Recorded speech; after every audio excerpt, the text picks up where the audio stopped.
नमस्कार। बिहार की बात में आपका स्वागत है। मैं हूं पंकज कुमार।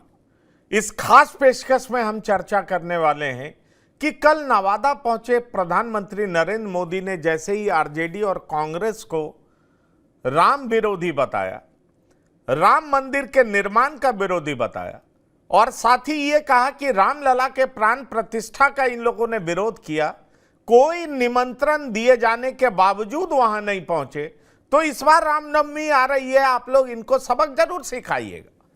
प्रधानमंत्री मोदी ने जैसे ही राम की बात की, राम मंदिर की बात की, कहना क्या था, आरजेडी की तरफ से जोरदार रिएक्शन मिलना शुरू हो गया।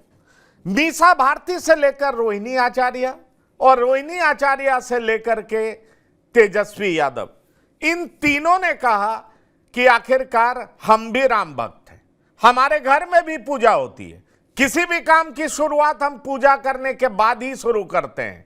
ऐसे में हमको जब राम मंदिर जाना होगा हम जाएंगे, हमें कोई रोक लेगा क्या? लेकिन अगर हम बीजेपी वाले को खराब कहते हैं तो वो अपनी तुलना भगवान से करने लगते हैं। ये कहा तेजस्वी यादव ने। सवाल ये उठता है कि जिस तरीके से प्रधानमंत्री मोदी ने तमाम विपक्षी पार्टियों को राम विरोधी करार दिया और उसके बाद इस मुद्दे पर आरोप प्रत्यारोप का दौर शुरू हो गया, क्या यह समझा जाए कि बीजेपी अब अपने पिच पर खिलाने के लिए आरजेडी को आमंत्रित करने लगी है और आरजेडी उस ट्रैप में फंसने लगी है? सवाल यह उठता है कि क्या आरजेडी इस बात से चिढ़ जाती है जब उसे कहा जाता है कि राम मंदिर निर्माण की आरजेडी विरोधी रही है, आरजेडी राम विरोधी रही है? सवाल यह उठता है कि क्या यह मुद्दा बिहार की सियासत में असर करने वाला है? क्या इस मुद्दे से आरजेडी असहज हो जाती है? क्या इस मुद्दे का राजनीतिक लाभ बीजेपी लेना चाह रही है और क्या बीजेपी इस मंसूबे में कामयाब होती दिख रही है? इन तमाम बातों की हम चर्चा करेंगे क्योंकि हमारे साथ जुड़ रहा है पैनल जिनसे हम आपका परिचय कराएंगे। लेकिन आइए पहले इस मसले पर आरजेडी और बीजेपी के नेताओं ने क्या कुछ कहा है, प्रधानमंत्री मोदी ने क्या कहा है, तेजस्वी यादव ने क्या कहा है और लोगों ने क्या कुछ कहा है, हम आपको सुनवाते हैं, फिर हम शुरू करेंगे चर्चा। जिस राम मंदिर के निर्माण को रोकने की कांग्रेस और आरजेडी ने बरसों तक कोशिश की, वो राम मंदिर बनकर तैयार हो गया। और ये देखिए, चलो भाई, देशवासियों ने चंदा दिया, 1 रुपया, 5 रुपया, 500 रुपया, 1000 रुपया, देशवासियों के पैसे से राम मंदिर बना है। सरकारी तिजोरी से राम मंदिर नहीं बना है, देशवासियों ने बनाया है। इनकी क्या दुश्मनी है इस देश के लोगों से? इनकी क्या दुश्मनी है प्रभु राम से? इनकी क्या दुश्मनी है अयोध्या से? उनकी क्या दुश्मनी है हमारी विरासत से कि राम मंदिर बन गया तो बोले हम उसके प्राण प्रतिष्ठा में नहीं जाएंगे, विरोध किया। क्या ये शोभा देता है क्या? शोभा देता है क्या? इतना ही नहीं, इनके मन में इतना जहर भरा है कि उनकी पार्टी के कुछ लोग राम मंदिर प्राण प्रतिष्ठा में आ गए तो उनको 6 साल के लिए पार्टी से निकाल दिया। जरा रामनवमी आ रही है, ये पाप करने वालों को भूलना मत भाइयों बहनों, भूलना। जितना भाजपा के नेता अपने आपको भगवान समझ रहा है, क्या उनका विरोध कर रहे हैं तो भगवान का विरोध हुआ? तो भाजपा के लोग अपना तुलना जो है भगवान से ना करें। भगवान सब देख रहा है और सबको वहीं जाना है। भगवान फिर न्याय जब करेंगे तो इन लोगों को बुझा जाएगा। अपने आप को भगवान से तुलना ना करें। तेजस्वी जी, नीतीश कोई मना नहीं किया था। हमारे घर में ही भगवान बसते हैं। हाँ, बचपन से ही हम लोग कोई भी काम करने से पहले भगवान का पूजा प्रार्थना करते हैं, माँ बाप का आशीर्वाद लेते हैं। और सिर्फ राम मंदिर नहीं, वो लोग तो बहन सीता को भी वो लोग मतलब कि गाली गलौज करवा रहे हैं। ऐसी तो पार्टी है। वो भगवान राम के क्या होंगे जब उनकी अर्धांगिनी सीता, हम लोग सीता माँ का पूजा करते हैं।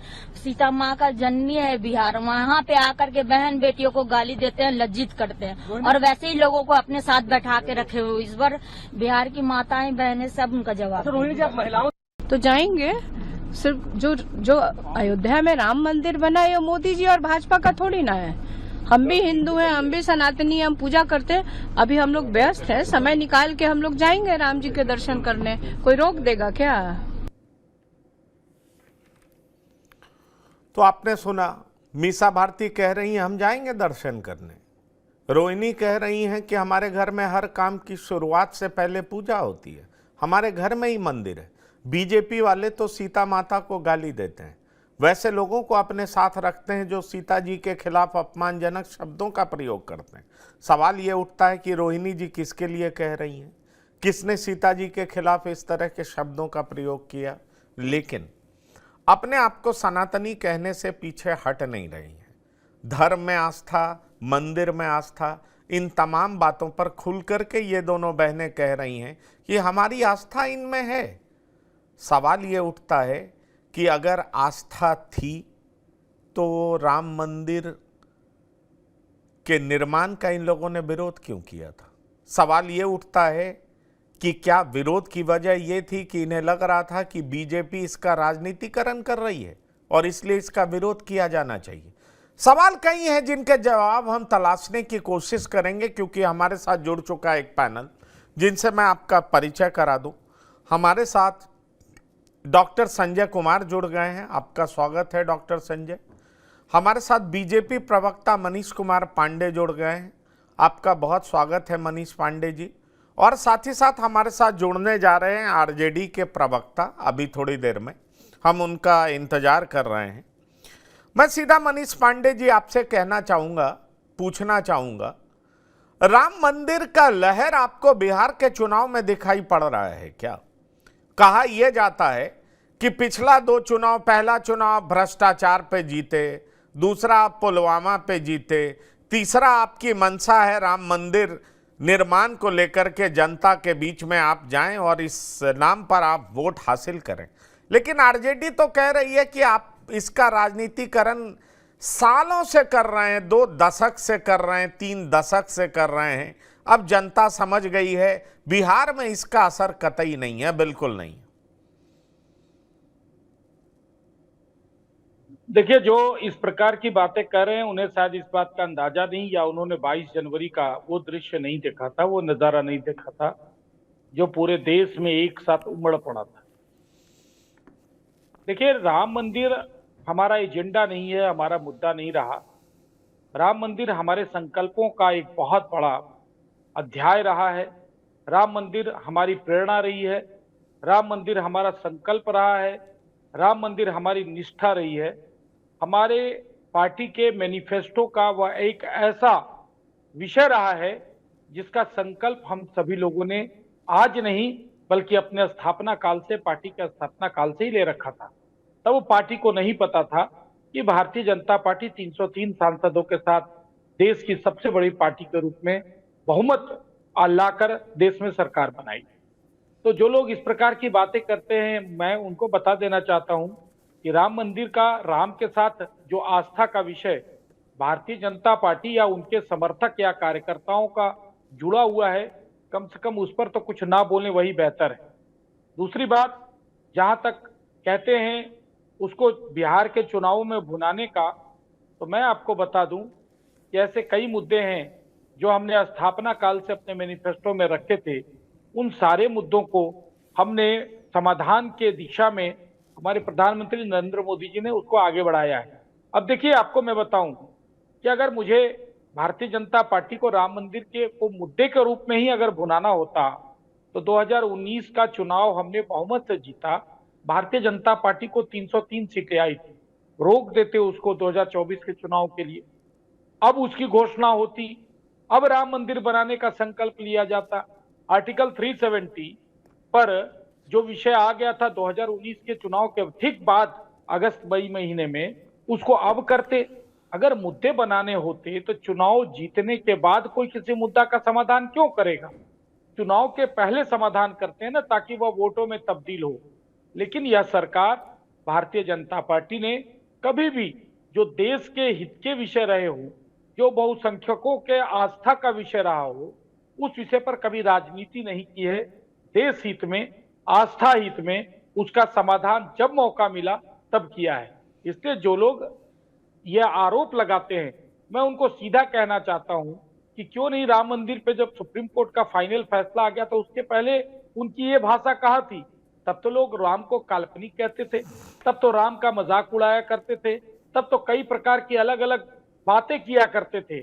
आज चूंकि उसके सामने कोई विकल्प नहीं बचा है, क्योंकि सुप्रीम कोर्ट का फैसला आ गया और अब राम मंदिर बन भी गया है, उसका पहला चरण कंप्लीट हो गया है, तो अब ये उसके अस्तित्व को अस्वीकार कर भी नहीं सकते, इनकी मजबूरी है। लेकिन अगर वाकई में राम में आस्था होती तो जिस समय वहां पर जाने की बात थी 22 जनवरी को, उसमें मुखर होकर प्रथम पंक्ति में खड़ा होकर कहते कि अगर निमंत्रण मिलेगा तो मैं भी जरूर जाऊंगा। लेकिन ये सारे लोग शुरू से राम के अस्तित्व को ही नकारते रहे, अस्तित्व पर सवाल खड़ा करते रहे, प्रभु श्री राम का मजाक उड़ाते रहे। और अब जब इन्हें लगता है कि वह भी वोट की राजनीति हो सकती है, वोट बैंक हो सकता है, तो कहते हैं कि हम जाएंगे, चुनाव के बाद जाएंगे। क्यों चुनाव के बाद जाएंगे? इसलिए कि चुनाव के पहले जाएंगे तो जो अल्पसंख्यक वोट बैंक का है वह कहीं नाराज ना हो जाए, इसलिए ये कहते हैं जाएंगे, मौका मिलेगा। तो मैं मीसा भारती का बयान सुन रहा था, ये जाएंगे कब? जब चुनाव खत्म हो जाएगा तब जाएंगे। ये बात तो सही है कि लालू प्रसाद जी ने ब्राह्मणों को गालियां दी, कई प्रकार की बातें की जब सत्ता में थे, लेकिन जब घर में श्राद्ध कराने का मौका आया, जब पूजा पाठ कराने का मौका आया, तो उन्हीं ब्राह्मणों को बुलाकर पूजा पाठ कराया और श्राद्ध कराया। तो देखिए, ये घर में तो सब रामचरितमानस भी डॉक्टर प्रोफेसर चंद्रशेखर के घर में होगा, वो भी रामचरितमानस और हनुमान चालीसा का पाठ करते होंगे। लेकिन चूंकि एक बड़ा वोट बैंक नाराज ना हो जाए, इसलिए पब्लिकली बाहर आकर ये उसका विरोध करते हैं। सच्चाई यही है। और ये सारा खेल वोट बैंक का है, लेकिन देश की जनता और बिहार की जनता इनके मंसूबे को अच्छी तरह से पहचान गई है। इसलिए इनका कोई दाल गलने वाला नहीं, चाहे यह इमोशनल ब्लैकमेलिंग करके रोहिणी आचार्य को चुनाव मैदान में उतारे या कोई अन्य मुद्दा ढूंढे, लेकिन सबको मुंह खानी पड़ेगी। यह मैं बड़े दावे के साथ आज कहता हूं। चलिए ये तो परिणाम बताएगा, लेकिन मैं आरजेडी प्रवक्ता जुड़ चुके हैं, मैं उनका स्वागत करता हूं, जयंत जिज्ञासु। जयंत जी, मेरा बहुत सीधा सवाल आपसे है, राम मंदिर का निर्माण कितना बड़ा मुद्दा है बिहार के चुनाव में? मैं ऐसा इसलिए पूछ रहा हूं क्योंकि प्रधानमंत्री ने कल इसकी चर्चा की और उसके बाद आपके तमाम बड़े नेता उसका जवाब देते देखे गए। अगर हम राजनीतिक दृष्टि से देखें तो प्रधानमंत्री ने आरोप मढ़ा और उसमें आप लोग फंसते दिखे। उन्होंने कहा कि आप सब राम मंदिर के विरोधी थे, आप सब सनातन विरोधी हैं, आपने रामलला की प्राण प्रतिष्ठा में हिस्सा नहीं लिया। उसके बाद क्या मीसा भारती, क्या रोहिणी आचार्य और तेजस्वी यादव ने तो इसका जवाब इस तरीके से दिया कि बीजेपी के लोग अपने को भगवान ना समझें, हम उनका विरोध करते हैं तो बीजेपी के लोग समझते हैं कि हम अब भगवान का विरोध कर रहे हैं। पर ऐसे में एक बड़ा सवाल ये उठता है कि राम मंदिर तो अभी तक तो कोई आरजेडी के बड़े नेता गए नहीं। लालू प्रसाद से जब पूछा गया तो उन्होंने साफ मना कर दिया था कि वो नहीं जाएंगे, जब वो जेडीयू के साथ सरकार में थे। ऐसे में सवाल उठता है कि क्या राम मंदिर के मुद्दे पर आपकी पार्टी असहज स्थिति में होती है? आपको लगता है कि बीजेपी अपने स्ट्रॉन्ग पिच पर आपको लाना चाह रही है, जिसमें आप फंस जाते हैं और आपके पास इसका जवाब नहीं होता? हमारे लिए राम मंदिर कोई मुद्दा ही नहीं। हमारे लिए तो मुद्दा ये है कि जिस राम राज्य की परिकल्पना की गई थी उसमें यही कहा गया था, जिसको हम डेमोक्रेसी में लोक कल्याणकारी राज्य कहते हैं, वेलफेयर स्टेट कहते हैं, कि दैहिक दैविक भौतिक तापा राम राज केहू नहीं व्यापा, किसी भी तरह की परेशानी नागरिकों को नहीं हो, ये सुनिश्चित करना राज्य को चलाने वाले का काम है। तेजस्वी जी जब तक उप मुख्यमंत्री रहे तब तक उन्होंने यही काम किया कि उनके लोगों को किसी तरह का कष्ट नहीं हो। और बिहार में अभी लोकसभा चुनाव के दरमियान भी इसी बात की चर्चा है कि 17 साल पर 17 महीने का काम भारी है, और दुनिया में कहीं भी यह नहीं देखा गया कि आप इतने कम समय में लगभग 5 लाख लोगों को नौकरियां दें। और एक नौकरी का मतलब है कि कम से कम 10 लोगों का जीवन थोड़ी आसानी से चल सके, वे शिक्षा हासिल कर सके, किसानी के काम में लगे हुए जो परिवार हैं वो पैदावार को बढ़ा सके, जिससे खाद्यान्न के मामले में यह देश आत्मनिर्भर हो सके। तो हम लोगों का तो सारा फोकस इसी पर है।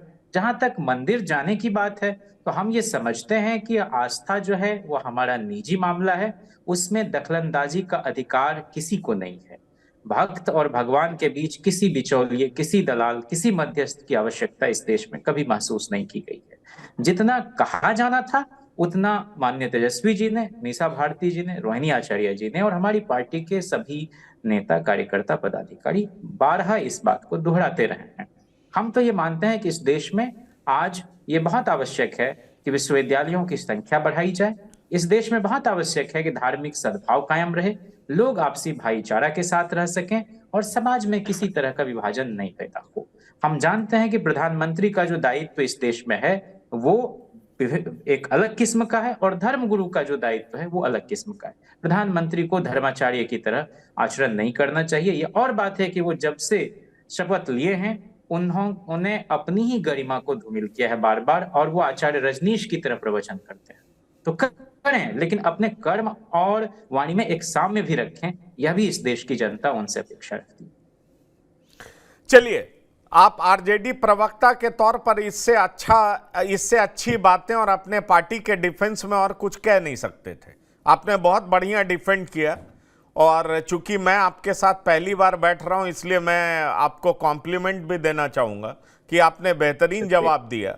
पर डॉक्टर संजय, मेरा सीधा सवाल ये एक ऐसा मुद्दा है जिस पे तमाम विपक्ष डिफेंसिव हो जाती है। वो दौर था जब लोग राम के साथ एसोसिएट सार्वजनिक तौर पर होना नहीं चाहते थे, और अगर कोई बात करता था तो उसको पाखंडी और तमाम तरह की उपमाओं से सुशोभित किया जाता था। लेकिन अब ये दौर है जिसमें कोई अपने को राम विरोधी कहना नहीं चाहता, भले ही वो मंदिर के प्राण प्रतिष्ठा में नहीं जाए, रामलला के प्राण प्रतिष्ठा में नहीं जाए, लेकिन बीजेपी के पिच को सीधे तौर पर इनकार नहीं कर सकता, उसको सीधे तरीके से खारिज नहीं कर सकता। अभी देखिए, मीसा भारती हो चाहे रोहिणी आचार्य हो, वो सब कह रही हैं कि हम जाएंगे, हम रोज पूजा करते हैं, हमारे घर में मंदिर है, किसी काम की शुरुआत से पहले पूजा करते हैं। पर आपको नहीं लगता कि राम मंदिर वो विषय है जिसको भारतीय जनता पार्टी ने तमाम लोगों से जोड़ करके इतना बड़ा मुद्दा बना दिया है कि इस चुनाव में अगर भारतीय जनता पार्टी सफल होती है तो उसका सबसे बड़ा श्रेय राम मंदिर को ही जाएगा? क्या ऐसा आपको दिखाई पड़ता है? देखिए, राजनीतिक पार्टियां तो राजनीति करेगी। अगर भारतीय जनता पार्टी ने मंदिर निर्माण में भूमिका अदा की है तो उसका श्रेय लेगी, आप उनको श्रेय लेने से नहीं रोक सकते हैं। लेकिन हाँ, एक सच को भी स्वीकार करना होगा कि अगर जितने भी धर्म हैं इस देश में और विश्व में, जो व्यक्ति जहां पैदा हुआ उसकी जमीन तो उसकी है। अब मान लिया जाए कि जेरूसलम अगर है पवित्र स्थान ईसाइयों को, तो पूरे विश्व के ईसाई इसको कहते हैं कि हाँ, जेरूसलम मेरा स्थान है। अगर अयोध्या राम की जन्मभूमि है तो यह सच्चाई है, इस सच को स्वीकार करना होगा और सच के सामना करने के लिए साहस की भी बात करनी होगी। मैं कह रहा हूं कि अतीत का वह नायक जो कहीं ना कहीं से उस स्थिति में तो था ही ना, वो जो मुगलों का कालखंड था, उस मुगलों के कालखंड को आप ठीक है, आप इसको जिस रूप में जोड़िए, कोई तुष्टीकरण कह लें, कोई कहें कि हम बिल्कुल सेकुलर हैं, लेकिन वो राम तो हमारे नायक हैं। और वो नायक कहाँ थे खड़े? अगर उनका जन्मस्थली वहां था, आर्कियोलॉजिकल सर्वे ने, इलाहाबाद हाई कोर्ट ने, सुप्रीम कोर्ट ने अगर ये दिया और उस पर भव्य राम मंदिर बना तो वो देशवासियों के लिए गर्व का विषय है, वो कोई पार्टी का नहीं है। लेकिन जिसने भी बनाया वह तो गर्व का विषय और उसका लाभ तो वो लेने की कोशिश करेंगे, बताने की कोशिश करेंगे। जो आप तेजस्वी जी, मीसा भारती की बात आप कर रहे हैं, बिल्कुल सनातनी है। अभी तो मैंने देखा था कि वो जो भगवान विष्णु का मंदिर है तिरुपति बालाजी, अभी तो वो मुंडन करवा के वहां से लौटे हैं, तो बिल्कुल वो आस्था दिखती है। अभी रोहिणी जा रही थी सारण में चुनाव प्रचार में, उसके पहले बाबा हरिहर नाथ के मंदिर में वो जलाभिषेक और दुग्ध का अभिषेक कर करके लौटी हैं। सनातनी होने का पूरी अधिकार है, सबको अधिकार है, और सब लोग कहें कि हाँ हम धर्म में हमारी आस्था है। लेकिन अगर किसी ने कोई मंदिर बनवाया और मंदिर बनवाने के बाद उसको अगर वो राजनीतिक लाभ लेने की कोशिश करेंगे तो वो पार्टियां करते रही है, बीजेपी भी करेगी। वो कहेगी कि हाँ हमने भव्य राम मंदिर बनाया। अब जनता उससे कनेक्ट होती है कि नहीं होती है वो एक अलग बात है, कि वो कनेक्ट होती है कि नहीं होती है। इसके बाद भी मैं कह रहा हूं कि इस देश को इसके बाद भी बहुत सारी चीजों की जरूरत है, वो जरूरतें पूरी होनी चाहिए।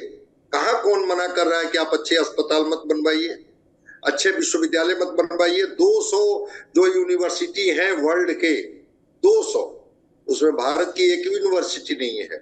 किसी ने रोक दिया किसी को कि आप मत बनवाइए वर्ल्ड लेवल का यूनिवर्सिटी। हमारे बिहार में ही कितने शैक्षणिक स्थिति क्या है, स्वास्थ्य की स्थिति क्या है, वो चीजें ठहरी हुई हैं। तो अगर ठहर गई है तो वह भी होना चाहिए। लेकिन अगर आध्यात्मिक, सांस्कृतिक, सामाजिक और अतीत का वह चेतना का नायक राम, जो इसी अयोध्या में पैदा हुए और पूरे भारतवासियों के लिए, इसलिए नहीं कि मैं उनको भगवान मानता हूं, इसलिए कि वो जो नायक है उसके अंदर में एक आदर्श जो मर्यादित चरित्र है, उसकी वजह से वो नायक की ये श्रृंखला में वो आ जाते हैं। वो एक अच्छे पिता हैं, एक अच्छे राजा हैं, वो बात डॉक्टर संजय, वो बात सही है। लेकिन बीजेपी के सक्सेस के पीछे यही तो कहा जाता है कि धर्म और कल्याण दोनों का कॉकटेल बीजेपी ने जबरदस्त तैयार किया। अगर बीजेपी अपनी सांस्कृतिक विचारधारा को, राष्ट्रवादी विचारधारा को तवज्जो देती है तो बीजेपी ने कल्याणकारी योजनाओं के तहत एक बड़ा बेनिफिशियरी क्लास भी तैयार किया, जो उसका एक अलग वोटर। और मैं आपको बताऊं कि इस वजह से बीजेपी का वोटर 2014 से 2019 में बढ़ा।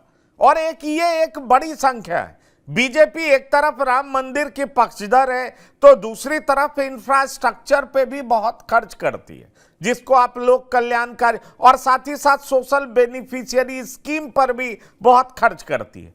सवाल ये उठता है कि जो पार्टी जैसे आरजेडी में एक नेता है जो रामचरितमानस पे सवाल उठा रहे थे, बहुत तरह की बात कर रहे थे।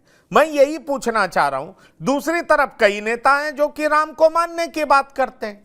मैं यही बात पूछ रहा हूं कि ये एक ऐसा सवाल है जिस पे आरजेडी की नीतियों में कोई कंफ्यूजन है क्या?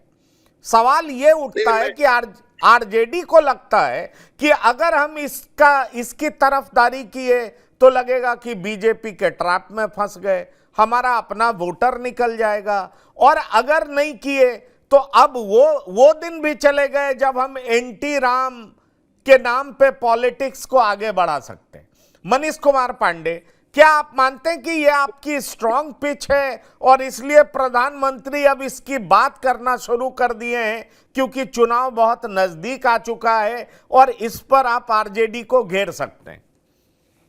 नहीं, देखिए, जब हम अपने स्थापना काल से सबसे पहले समझना पड़ेगा, तेजस्वी यादव कहते हैं कि हॉस्पिटल बनना चाहिए। हम हॉस्पिटल तो बनवाते ही हैं, लेकिन सांस्कृतिक राष्ट्रवाद जो है हम उसको साथ साथ लेकर चलते हैं। हम उन सारे विषयों को, अभी आप हाल में देखा होगा आपने, पद्मश्री के अवार्ड जितने सारे लोगों को मिले, कला के क्षेत्र में, संस्कृति के क्षेत्र में काम करने वाले वो सारे लोग, यहां तक कि जो विपक्ष के लोग थे हमारे, जो हमारे विचारधारा से अलग लोग थे लेकिन कला संस्कृति के क्षेत्र में काम कर रहे थे, सभी लोगों को पद्म पुरस्कार से नवाजा गया। तो ये जो सांस्कृतिक राष्ट्रवाद की बात होती है, जो हमारा राष्ट्र प्रथम, जो हमारा जो मूल मंत्र है, उस मंत्र पर हम काम करते हैं। अब अगर उससे किसी पार्टी को दिक्कत होती है तो यह उनका विषय हो सकता है, यह हमारा विषय नहीं है। क्लियर कट बातचीत है। और मुझे खुशी है कि इस मूल मंत्र को आज देश की जनता स्वीकार कर रही है। देश की जनता को सांस्कृतिक राष्ट्रवाद अच्छा लगता है, देश की जनता को सनातन संस्कृति का बढ़ावा अच्छा लगता है। यही तो हमारी प्राचीन सभ्यता रही है, यही तो हमारी पहचान रही है। भाई अगर आप घर में प्रभु श्री राम की पूजा करते हो, अगर घर में रामचरितमानस का पाठ करते हो तो अच्छी बातें करते हो, लेकिन अगर बाहर भी इसको कहने में दिक्कत क्या है? राष्ट्रीय जनता दल जैसे पार्टी का और उनके नेताओं की समस्या यही है कि वोट बैंक की राजनीति के चक्कर में वो घर में तो राम की पूजा करते हैं, लेकिन बाहर जैसे ही आते हैं, निकलते हैं, तो लगता ही नहीं है कि राम से उनका दूर दूर तक वास्ता है। इसको कहते हैं पूरी तरीके से धोखेबाजी कि अपने कल्याण की बात हो तो प्रभु को याद करो, प्रभु की भक्ति करो, प्रभु का पूजन करो, लेकिन जब वोट बैंक की सत्ता की राजनीति करनी हो तो बाहर आके उसको तरह तरह की गालियां दो, तरह तरह की बातें करो, ताकि आपका वोट बैंक जो है वो सुरक्षित रहे और आप सत्ता की राजनीति कर सकें। भारतीय जनता पार्टी एक चरित्र रखती है राजनीति में। हम खुलकर अपने स्थापना काल से जिन संकल्पों को लेकर हम राजनीति करते आए हैं, आज भी जब हम भारत के सबसे मजबूत और सबसे पहली पंक्ति की पार्टी हैं, सबसे ज्यादा हमारी सीटें हैं, तो भी हम उन्हीं संकल्पों के साथ जो है हम राजनीति कर रहे हैं, जिन संकल्पों के साथ हमने राजनीति शुरू की थी। अब अगर यह विषय किसी को मुद्दा लगता है, किसी को राजनीतिक मुद्दा लगता है, किसी को एजेंडा लगता है, तो यह उनकी समस्या हो सकती है। मुझे लगता है कि यह भारतीय जनता पार्टी की कोई समस्या नहीं है। और आज इन मुद्दों को जो है विकास के साथ, हमारे दीनदयाल उपाध्याय जी ने क्या कहा था, अंत्योदय, अंतिम व्यक्ति तक वो चीजें जो जीरो पर खड़ा है पहले वहां से शुरुआत होनी चाहिए। आज ये शब्द तो कई लोग उपयोग में लाते हैं, लेकिन वह सिर्फ अपने परिवार तक सीमित है, अपने पुत्र अपनी पुत्रियों तक, अपने घर की राजनीति तक ही सीमित है। लेकिन भारतीय जनता पार्टी जो है वह अंत्योदय के पंडित दीनदयाल उपाध्याय जी के उस मूल मंत्र को आगे लेकर चलती है, और यही वजह है हमारी सफलता का। अब अगर यह किसी को बुरा लगता है तो मैं बार बार कहता हूं, यह उनकी समस्या हो सकती है, हमारी समस्या नहीं है। और जयंत जिज्ञासु जी जो बात कर रहे थे, मैं सुन रहा था, बड़े अच्छे शब्दों में उनकी बातें आ रही थी खुलकर। भाई आप खुलकर क्यों नहीं बोलते? आप चाहते क्या है? विकास का आपका पैमाना क्या एजेंडा है? आज आप जिस विकास की बात कर रहे हैं, सत्ता में आप 15 वर्षों तक बिहार में रहे, एक छत्र राज 10 वर्षों तक आप केंद्र में रहे, तो 15 और 10-25 वर्षों का आपका सत्ता से नाता रहा, तो आपने इस विकास के एजेंडे को क्यों नहीं आगे किया? आप करते क्या रहे? दिखा तो नहीं, लेकिन 10 वर्षों में देश की जनता ने देखा, सांस्कृतिक राष्ट्र भी, राष्ट्र की सुरक्षा भी, और अंतिम व्यक्ति तक अंत्योदय की बात भी हमने किया अन्नपूर्णा योजना के माध्यम से। तो जो हमारे संकल्प थे, उन संकल्पों को, उन एजेंडों को, उन मैनिफेस्टो को, जो हमारा संकल्प पत्र था, वह उसको हमने पूरी तरीके से लागू करने का काम किया है। और शायद यही कारण है, मैं बड़े गर्व के साथ कह सकता हूं और दावे के साथ कह सकता हूं कि 14 के चुनाव में जो हमको मत मिले, उससे अधिक मत 19 के चुनाव में मिले। नहीं, और निश्चित रूप से ये हमारा कॉन्फिडेंस है कि 24 में उससे ज्यादा निश्चित रूप से मिलेगा। ये तो सही बात भी है कि आंकड़ा कहता है कि जो लोग मंदिर जाते थे, 51% लोगों ने मंदिर जाने वाले में, जो कि रेगुलर मंदिर जाते हैं, उन्होंने आपको वोट किया, और जो कम मंदिर जाते हैं उनमें 32% लोगों ने आपको वोट किया। एक आंकड़ा है, उस बात पे हम नहीं जाते। पर जिज्ञासु जी, हम आपसे यह सवाल करना चाहते हैं, आपके पार्टी में कुछ लोगों ने रामचरितमानस पर बहुत तरह के तीखे प्रहार किए और उन्होंने ऐसी टिप्पणियां की, मुझे लगता है कि एक समय ऐसा लग रहा था कि पार्टी में 2 धड़ा है। एक धड़ा शायद दूसरे धड़े को प्रमोट कर रहा है कि ये भी लाइन तय करो ताकि कमंडल के जवाब में मंडल की राजनीति को धार दिया जा सके। अब जब इस तरह की बातें उठती हैं बिहार की राजनीति में, तो निश्चित तौर पर आप कंफर्टेबल महसूस नहीं करते। इसकी बड़ी वजह क्या है कि शायद आप भी ये मान बैठे हैं कि राम नाम की वो सच्चाई जिसका अगर हम विरोध करते सुने गए, देखे गए, तो इसका खामियाजा हमें भुगतना पड़ सकता है। क्योंकि सुप्रीम कोर्ट के जजमेंट से पहले तमाम विपक्षी पार्टियां इसका विरोध करती थी। लालू प्रसाद यादव तो आडवाणी की रथ यात्रा तक रोके थे, उनकी गिरफ्तारी तक किए थे। इस बात से वो इनकार नहीं कर सकते, ये सारा इतिहास के पन्नों में दर्ज है। ऐसे में आप पे राम विरोधी का तमगा नहीं लगे, इसलिए अब आप अस्पताल की बात करने लगते हैं, इसलिए आप शिक्षा की बात करने लगते हैं। ऐसा तो है नहीं कि बीजेपी शिक्षा की बात नहीं करती, यूनिवर्सिटी की बात नहीं करती, हॉस्पिटल्स की बात नहीं करती, लेकिन आप इस सवाल में कंफर्टेबल हो नहीं पाते। ना आप राम को नकार पाते हैं, ना ही आप स्वीकार पाते हैं। इसलिए मुझे लगता है कि इस असमंजस की स्थिति से निकलने का आपके पास कोई रास्ता मिलता नहीं। कहते हैं किसी को अपने अमल का हिसाब क्या देते, सवाल सारे गलत थे, जवाब क्या देते। जो हमारे प्रश्न नहीं, जो थोपे गए प्रश्न हैं, जो प्रश्न इस लोकतंत्र में उतने महत्वपूर्ण नहीं हैं जितने कि आप अभी अंत्योदय की बात कर रहे थे, रस्किन जो अनटू द लास्ट कहते थे, गांधी जो आखिरी इंसान की बात करते थे, हम उनकी चिंता करने वाले लोग हैं। और राम के उदात्त चरित्र और व्यक्तित्व से कौन नहीं वाकिफ इस देश में। इकबाल कहते थे, राम के वजूद पे हिंदोस्तां को नाज, अहले नजर समझते हैं उसको इमामे हिंद। तो उस इमामे हिंद को इतने छोटे दायरे में हम महदूद कर दें कि हम उनको वोट के राजनीति में, दलीय राजनीति के दलदल में घसीटें, तो मैं नहीं समझता हूं कि ये राम के व्यक्तित्व के साथ हम न्याय कर पाएंगे। राम तो अपने अपने राम, अपने तरीके से लोग उनको याद करते हैं, उनके मर्म को, उनकी शिक्षा को अपने जीवन में उतारते हैं। लेकिन राम अपने पूरे जीवन काल में कदाचित कभी कभी ही कुछ प्रसंगों में क्रोधित हुए, लेकिन राम के उस उग्र स्वरूप पर मोहित कौन लोग हो रहे हैं आपको पता है? इस देश को करुणा की जरूरत है, इस देश को दया की जरूरत है। इस देश को राम ने जिस तरह से चलाया कि एक आदमी की भी कोई आपत्ति हो, चाहे जैसी आपत्ति हो, हम उसको कंसिडरेशन में लेंगे। तो हमारा तो ये कहना है कि मैट्रिक में बिहार में सर्टिफिकेट पर लिखा हुआ रहता है, अग्रतः सकलम शास्त्रम पृष्ठतः सौ शरम धनु, कि या तो सकल शास्त्र का ज्ञान हो तो आदमी मर्यादित जीवन जी सकता है, इज्जत के साथ जी सकता है, खुददारी के साथ, या फिर पीठ पर धनुष बाण हो। ये नहीं कहा कि हाथ में। अब बाल राम की, राम लला की जो प्रतिमा सामने, जो छवि हमारे सामने परोसी गई है, उसमें तो हाथ में धनुष बाण को थमा दिया गया। ये वैसे ही शोभायमान नहीं है जैसे बाल कृष्ण के हाथ में दूध दही की मटकी और बांसुरी के बजाय हम सुदर्शन चक्र को थमा दें। तो अपनी अपनी कल्पना है लोगों की, लेकिन हमारा तो कहना है कि इस देश में शांति से ही आप सहिष्णुता की भावना से ही समाज को चला सकते हैं। जहां तक बात है लालू प्रसाद जी के कार्यकाल की, तो हम लोग तो मानते रहे हैं कि नीलांबुज श्यामलम कोमलांगम सीता समारोपित वाम भागम पाणव महासायक चारु चापम नमामि रामम रघुवंशनाथम। उन्हीं राम के यहाँ हनुमान भी थे, सुग्रीव भी थे, नल नील भी थे, सबरी भी थी, सबका सम्मान था।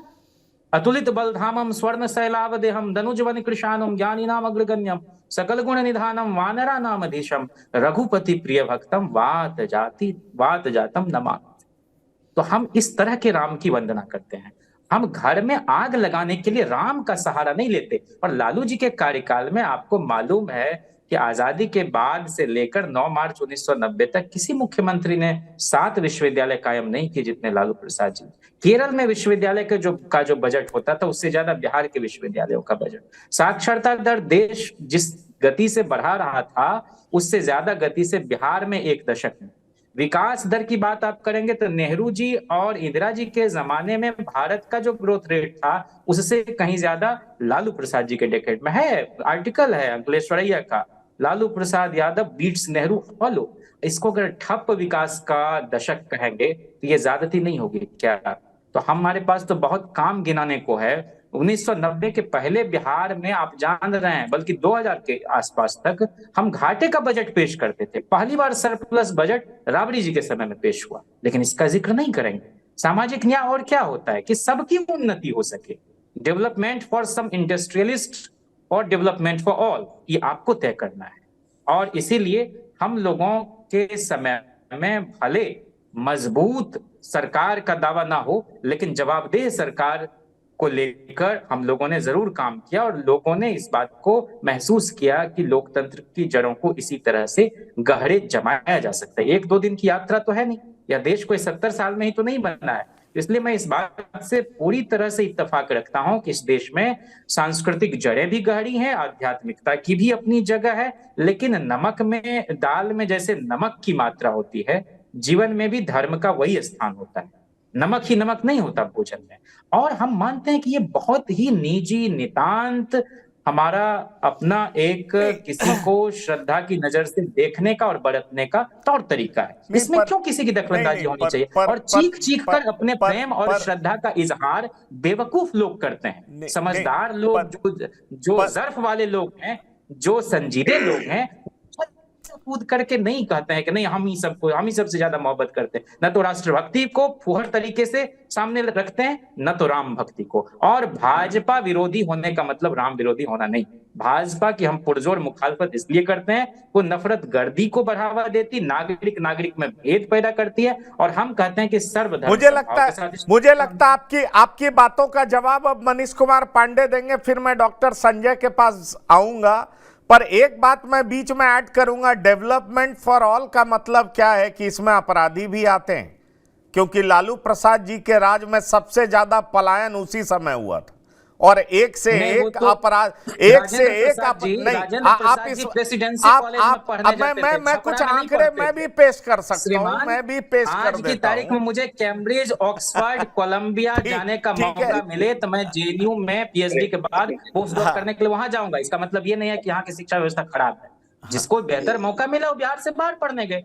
राजेंद्र प्रसाद छपरा में ही आम के बगीचे में, महुए के बगीचे में क्यों नहीं झूले झूलते रहे? प्रेसिडेंसी अच्छा कॉलेज था इसलिए गए थे, लेकिन बिहार में और भी तो कॉलेज थे। तो ये तो बहुत ही ज्यादती होगी, ये बहुत निर्मम किस्म की व्याख्या होगी। मनीष पांडे आप जवाब देंगे, मुझे लगता है आप जवाब देंगे। जी हाँ। पता नहीं जैन जिज्ञासु जी ने लालू जी के शासनकाल को कितना देखा है, उनकी उम्र का मुझे पूरा अंदाजा नहीं है। पता नहीं उस समय 90 और 2005 के बीच इनकी आयु क्या रही होगी, लेकिन 95 से तो याद है। हाँ, नहीं 95 से याद है तो हल्का हल्का ही याद होगा। लेकिन मैं आपको बता दूं कि राबड़ी जी के वित्तीय व्यवस्था को आपने इतना बेहतर बताया है। भाई कैसे अंक पत्र, अब आप लालू जी के शासनकाल का क्रिमिनल रिकॉर्ड उठाएंगे जब थानों में मामले दर्ज ही नहीं होते थे। व्यवहारिक पक्ष पे आइए, मैं आंकड़ों की बात, जयंत जी सुन लीजिए, मैं आंकड़ों की बात नहीं करूंगा इसीलिए कि ये जो जनता है ना, उसके पास कोई आंकड़े नहीं होते कि कहाँ पे क्या है नहीं है। लेकिन ये जनता जमीन पे रह के महसूस करती है चीजों को। जिस प्रकार से नरसंहार हुए लालू जी के काल में, परे धारणाओं के आधार पर जो छवियां गढ़ी जाती हैं, वो लोग ऐसा है, छवियां नहीं गढ़ी जाती। जो इस बिहार की जनता ने 15 वर्षों में महसूस किया, हाँ, मैं इस आज के पैनल पे यह जरूर स्वीकार करूंगा कि लालू जी ने एक परिवर्तन लाने का काम समाज के अंदर किया, उन लोगों के बीच जिन लोगों के जो कभी काफी शोषित हुआ करते थे या पीड़ित हुआ करते थे। लेकिन उसका प्रतिफल क्या निकला जाकर कि उन्होंने उनको जगाया, लेकिन जब उनको भूख लगी तो वो अपना घर भरने चले गए। चारा घोटाले का आपने राबड़ी जी के कुशल वित्तीय प्रबंधन की चर्चा भी की और डाटा दिखा रहे थे। लेकिन क्या यह सत्य नहीं है कि अगर कुशल प्रबंधन था तो जिस प्रकार से चारा घोटाले में रिकॉर्ड निकलकर सामने आए, जिस प्रकार से स्कूटर्स पर भैंसे ढोई गई, जो चीजें आई, क्या उससे हम इनकार कर सकते हैं? उसी कालखंड में बिहार में जिस प्रकार से, सुन लीजिए जैन जी, मैं धैर्यपूर्वक आपको सुन रहा था, मैं बहुत कम शब्दों में अपनी बात को समाप्त करूंगा। लालू प्रसाद जी और राबड़ी जी के शासनकाल में जिस प्रकार से बिहार में नरसंहार हुए, जिस प्रकार से जातीय हत्याएं हुई दोनों तरफ से, पक्ष विपक्ष में, और रिपोर्ट क्या हुआ, बाद में सारे लोग छूट गए, मैक्सिमम लोग, अच्छी ठीक सही तरीके से जांच नहीं हुई, एफआईआर ठीक ढंग से नहीं किए गए, जो दोषी थे वो बरी हो गए, जमानत मिल गई। उसके अनगिनत किस्से हैं। मिनिस्टर की हत्या हुई, डीएम की हत्या हुई, साबुद्दीन जैसे बड़े लोग थे, उनका एक पैरेलल सरकार चलता था, कितनी सारी जातीय हत्या हुई, कितने लोगों का पलायन हुआ। मतलब इसकी इतनी सारी कहानियां हैं। मैं आपके पास आता हूं जैन जिज्ञासु, मैं आपके पास आता हूं जैन जिज्ञासु, मैं इसलिए कह रहा हूं जैन जी, मैं इसलिए कह रहा हूं कि मेरी उम्र 51 साल की हो गई। और 92 से मैं छात्र राजनीति में रहा और 90 में लालू जी सत्ता में आए थे। हम लोगों ने वो संघर्ष का दौर देखा है जैन जी, किस प्रकार से बिहार की शिक्षा व्यवस्था चौपट की गई, बिहार में किस प्रकार से कर्मचारी 6-6, 9-9 महीने हड़ताल करते थे और उनकी जब नहीं सुनता था कोई तो खुद से हड़ताल समाप्त भी कर देते थे। स्थिति यह होती थी बिहार की, आप उसकी चर्चा क्यों नहीं करते उस शासनकाल में, उस दौर में उपलब्धियों की? डॉक्टर संजय, मैं आप देखिए, जैन जिज्ञासु जी पार्टी के प्रवक्ता हैं, बातों को अच्छी तरह रखना जानते हैं और जाहिर तौर पर यही इनकी जिम्मेदारी है और ये रख भी रहे हैं। लेकिन लालू प्रसाद दोबारा सत्ता में अपने दम पर इसलिए नहीं आ पाए क्योंकि उनका मिस गवर्नेंस आज भी लोगों को डराता है, परेशान करता है और एक बड़ी आबादी आज भी, क्योंकि आप 2020 का चुनाव भी याद करें तो पहला फेज, दूसरा फेज जिसमें आरजेडी साफ लीड ले रही थी और जब यह प्रचार होने लगा कि अब आरजेडी आ जाएगी, सत्ता में आ जाएगी, उसके बाद से जो ट्रेंड रिवर्स हुआ वोटिंग का और उसका वो जो परिणाम में परिलक्षित हुआ वो साफ दिखाई पड़ता है। मेरा सीधा आपसे सवाल कि क्योंकि चूंकि हमारा टॉपिक जो है आज का, उस पे मेरा सीधा सवाल है, क्या ये एक ऐसा मुद्दा है जिस पे आरजेडी कभी मुखर रहती थी, प्रखर रहती थी, वो डिफेंसिव दिखाई पड़ती है? इसकी बड़ी वजह यह है कि बीजेपी ने राम मंदिर का निर्माण कराया। बीजेपी को मालूम है कि ये उसका स्ट्रांग पिच है, इस पर वो किसी को भी देख सकती है और इसलिए कल प्रधानमंत्री ने सबको सनातन विरोधी करके एक तरह से घेरने की कोशिश की। लेकिन जिस तरीके से आरजेडी के तरफ से जवाब आया, उससे आपको यह लगता है कि आरजेडी बीजेपी के उस अस्त्र में या कह लीजिए उस ट्रैप में फंस जाएगी?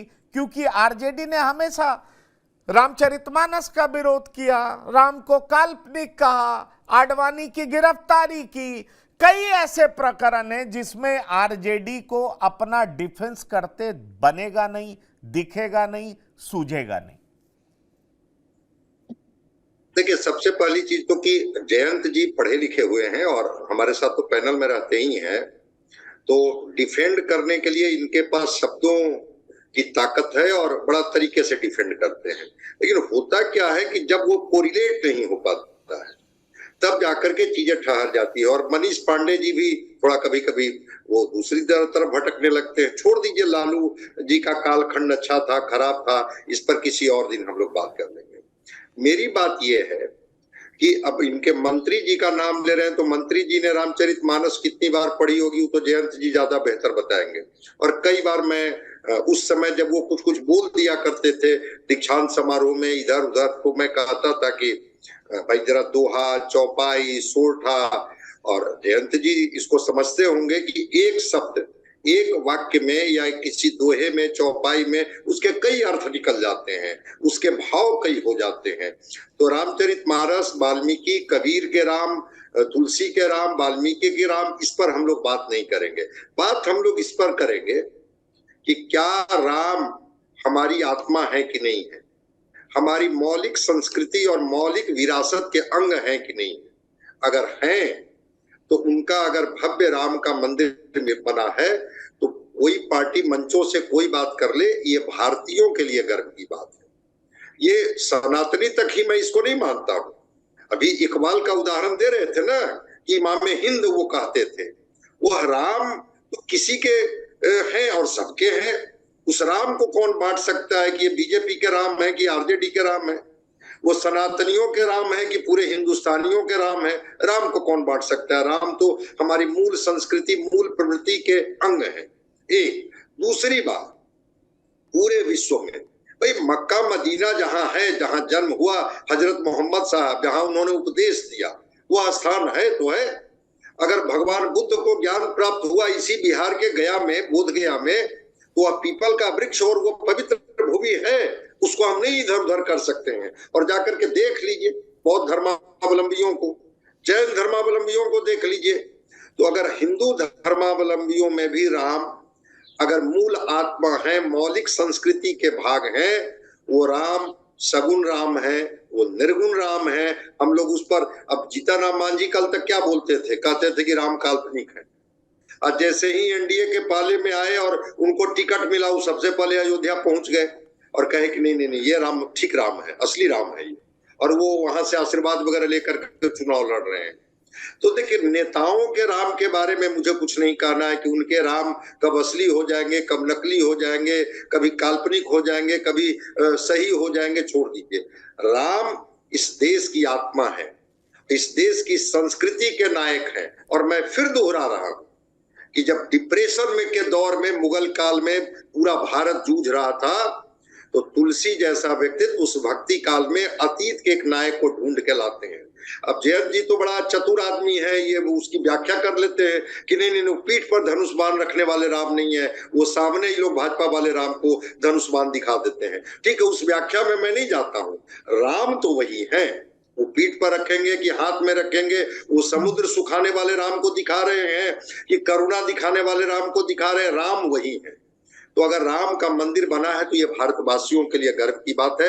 इसके लिए बहुत डिफेंसिव जयंत जी को भी होने की जरूरत नहीं है कि ये राम मेरे नहीं है, बिल्कुल आपके राम है। और इस देश की संस्कृति, इस देश की माटी और इस देश की विरासत में सबके रगों में वो खून बह रहा है, इसलिए सबके राम है।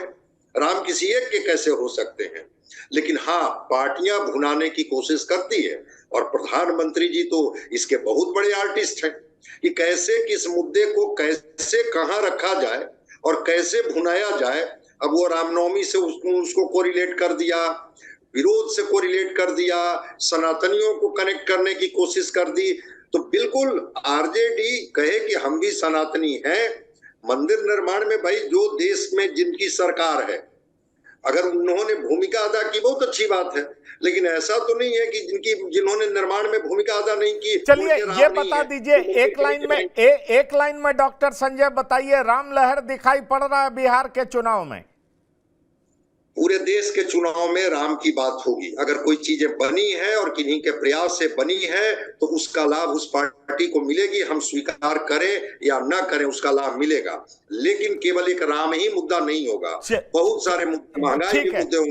मनीष पांडे, आप कुछ कहना चाह रहे हैं? फिर मैं जैन जिज्ञासु के पास आऊंगा। मनीष पांडे, आप कुछ कहना चाह रहे हैं? नहीं, देखिए, एक बात, बहुत देश की जनता इस बात को बहुत अच्छी तरीके से जानती है कि सिर्फ इस देश में राम मंदिर ही नहीं बना 10 वर्षों में, इंफ्रास्ट्रक्चर के बहुत बड़े बड़े काम हुए। उस कोविड काल में जब पूरा देश, पूरा विश्व जब रुका हुआ था, ठहरा हुआ था, तब भी कंस्ट्रक्शन के काम चल रहे थे और पूरे रेलवेज के काम हुए, हमारा नए संसद भवन का निर्माण हुआ, ऐसे कई बड़े बड़े पुल बने। तो ये निर्माण का काम सिर्फ राम मंदिर का नहीं हुआ है, 10 वर्षों में सरकार ने कई क्षेत्रों में निर्माण किया और देश की जनता आज इस बात को महसूस कर रही है। इसलिए चौमुखी विकास जिसको कहते हैं, नरेंद्र मोदी जी ने वो करके दिखाया है। इससे देश की जनता उत्साहित है और उसका पूरा फायदा भारतीय जनता पार्टी को मिलेगा 2024 को। धर्म और कल्याणकारी योजनाएं दोनों तरफ बीजेपी चलती है, क्या ये आपको डराता है जैन जिज्ञासु जी? आप मानते हैं कि प्रधानमंत्री इसके चैंपियन हैं और इस वजह से जब दोनों का कॉकटेल करते हैं तो पॉलिटिकली ये आपको नुकसान पहुंचा सकता है, इसलिए आप सीधे तौर पर इसको खारिज करते हैं? नहीं, हम तो ये जानते हैं कि आप बार बार कह रहे हैं आडवाणी जी को ये कर दिया। आडवाणी जी ने उस वक्त संविधान विरोधी बयान दिया और सर्वोच्च न्यायालय को चुनौती दे रहे थे अपनी तकरीरों में कि क्या अदालत इस बात का फैसला करेगी कि वहां थे कि नहीं, और कौन रोक सकेगा कार सेवा को। उस वजह से लालू जी को ये कदम उठाना पड़ा। और फिर से अगर टाइम को पीछे ले जाएंगे और आज की तारीख में फिर उसी तरह की बात होगी तो फिर उनको गिरफ्तार करना हम लोगों का संवैधानिक दायित्व होगा, मजबूरी होगी। लेकिन हम तो ये कह रहे हैं कि हम लोग लोहिया को मानने वाले हैं, और लोहिया जी ने 1955 के समय मैनकाइंड में जो लिखा, कितनी सुंदर बात कही कि हे भारत माता, हमें राम की मर्यादा, कृष्ण का उन्मुक्त हृदय और शिव का मस्तिष्क दो। हमें उन्मुक्त हृदय और असीमित मस्तिष्क के साथ साथ जीवन की मर्यादा से रचो। मैं मर्यादा को अंडरलाइन करना चाहता हूं, जिसका घनघोर अभाव है। और कोई ये कह रहा है कि फलां ने बनाया तो इसका लाभ मिलना चाहिए, यही तो चुनाव आयोग का काम है कि किसी को भी धार्मिक मुद्दे के राजनीतिकरण की छूट इस संसदीय लोकतंत्र में नहीं मिलनी चाहिए।